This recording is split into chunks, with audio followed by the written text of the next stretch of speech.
রাসূল আকরাম সাল্লাল্লাহু আলাইহি ওয়াসাল্লাম কোন একটি যুদ্ধ শেষ করে মদিনার দিকে রওনা হলেন। রাসূলের একটা আদর্শ ছিল, রাসূলের একটা নিয়ম ছিল, রাত্রেবেলা মদিনায় প্রবেশ করতেন না।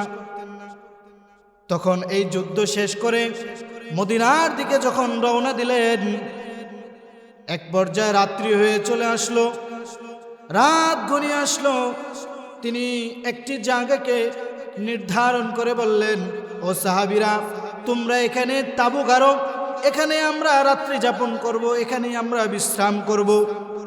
রাসূলের কথা মতো তাঁবু গাড়ার ব্যবস্থা শুরু করে দিল এবং দুইজন জলিল কদর সাহাবীকে রাসূল আকরাম সাল্লাল্লাহু আলাইহি ওয়াসাল্লাম ডেকে বললেন, ও সাহাবীরা, তোমরা দুইজন আমরা যখন রাত্রি যাপনের জন্য বিশ্রাম নেব, শত্রু আমাদের পিছনে আসতে পারে, তাই তোমরা দুইজন রাত্রি পাহারাদারি করবে। তোমাদেরকে পাহারার দায়িত্ব দিলাম, তোমরা ঠিকভাবে পাহারার দায়িত্ব পালন করবে। সেই দুইজন সাহাবীর নাম হলো, একজন হলো আব্বাদ ইবনে বশির, আরেকজন হলো আম্মার ইবনে ইয়াসির। এই দুইজন বড় জলিল কদর সাহাবী ছিলেন, বড় বিচক্ষণ সাহাবী ছিলেন, তাই তিনি তাদেরকে দায়িত্ব দিয়েছিলেন। রাসূলের কথা অনুযায়ী তাঁবু তৈরি হয়ে গেল, রাসূলের কথা অনুযায়ী তাঁবু তৈরি হয়ে গেল।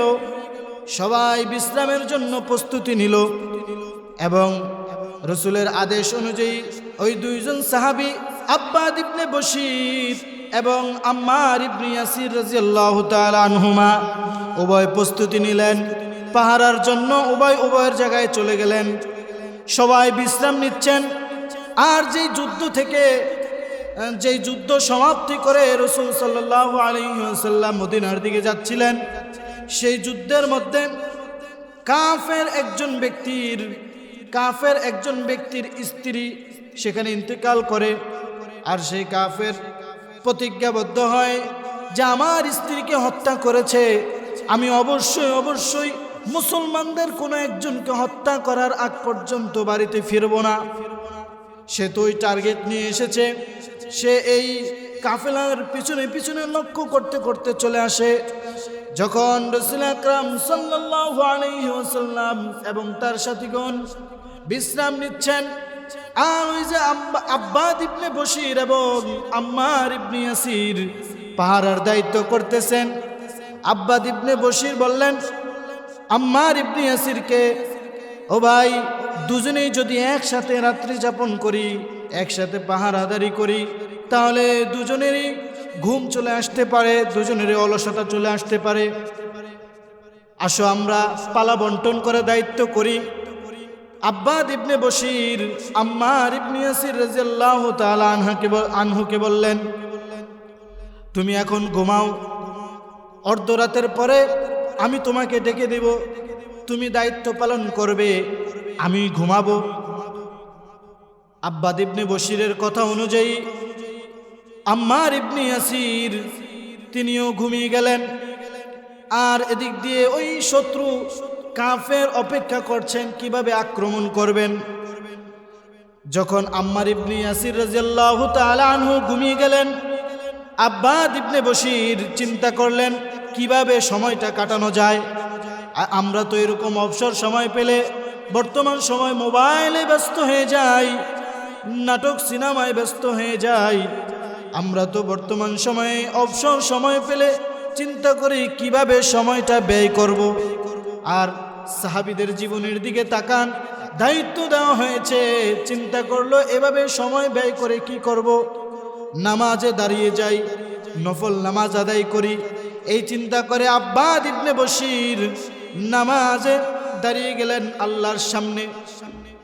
এদিক দিয়ে শত্রু কাফের কিন্তু উৎপত্তি রয়েছে, কখন আক্রমণ করার সুযোগ আসবে আক্রমণ করবে, কারণ তার স্ত্রীর প্রতিশোধ নিতে হবে। এই চিন্তা করে আম্মাদ ইবনে বশির যখন নামাজে দাঁড়িয়ে গেলেন, নামাজ অবস্থায় ওই কাফের চিন্তা করলেন যে অন্ধকারে তেমন দেখা যাচ্ছে না, এটাই কি কোনো মানুষ না গাছ? এই বিষয়টা নিশ্চিত করার জন্য তিনি তীর নিক্ষেপ করলেন। তীর যখন নিক্ষেপ করলেন, ওই তীরটা সোজা আব্বাদ ইবনে বশিরের বাম দুধের উপর দিয়ে ছিদ্র করে ওই পাশ দিয়ে বের হয়ে যায়। তারপরও তিনি নামাজ ছাড়েন না। যখন তিনি নড়াচড়া করলেন না, নামাজও ছাড়লেন না, ওই কাফির চিন্তা করলো, হ্যাঁ এটা কি মানুষ নাকি গাছ, বুঝাই তো যাচ্ছে না। ওই কাফের আবার দ্বিতীয়বার আরেকটা তীর নিক্ষেপ করলেন। সেই তীরটাও সেই একই জায়গা দিয়ে ছিদ্র হয়ে ওই পাশ দিয়ে বের হয়ে যায়। তারপরও সাহাবী আব্বাদ ইবনে বশির নামাজের মধ্যে এত মজা পেয়েছে, এত মজা পেয়েছে, সে নামাজ ছাড়ছে না।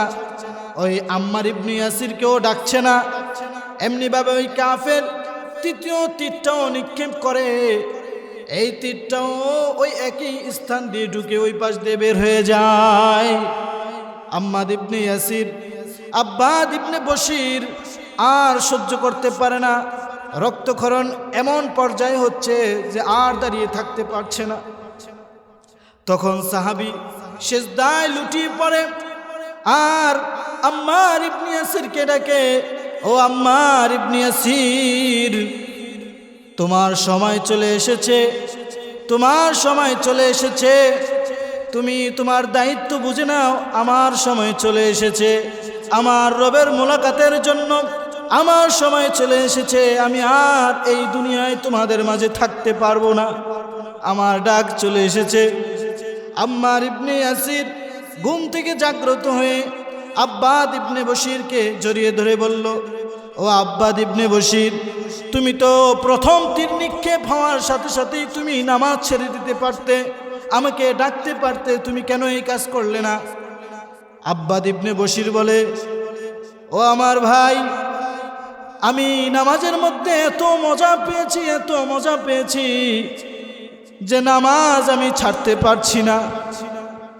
যদি আরো শত শত তীর আমার বুকে নিক্ষেপ করা হতো, যদি আমার শক্তি আমি অটল রাখতে পারতাম, তারপরও নামাজ ছাড়তাম না, নামাজ ছাড়তাম না। কিন্তু আমি আর পারছি না, আমার প্রচুর পরিমাণ রক্ত বের হচ্ছে, আমি আর দাঁড়িয়ে থাকতে পারছি না। তুমি তোমার দায়িত্বকে বুঝে নাও এবং আমাকে আমার রবের মোলাকাতের জন্য সুযোগ করে দাও। এ বলে আব্বাদ ইবনে বশির রবের ডাকে সাড়া দিয়ে রবের মোলাকাতের জন্য চলে গিয়েছেন রবের নিকট। আর আম্মার ইবনে ইয়াসির তার দায়িত্ব বুঝে নেন। এই ছিল এই ঘটনার থেকে আপনাদেরকে একটা বিষয় বোঝানোর উদ্দেশ্য। একটা হলো নামাজ কিভাবে খুশু খুজুর সাথে আদায় করতে হয়, আর একটা হলো সাহাবীরা কিভাবে রসুলের আনুগত্য করেছে, কিভাবে রসুলের আদেশগুলো মেনেছে, জীবন বিলিয়ে দিয়েছে, তারপরও দায়িত্ব পালনে কোনো ত্রুটি করে না। এই হলো সাহাবীদের আদর্শ।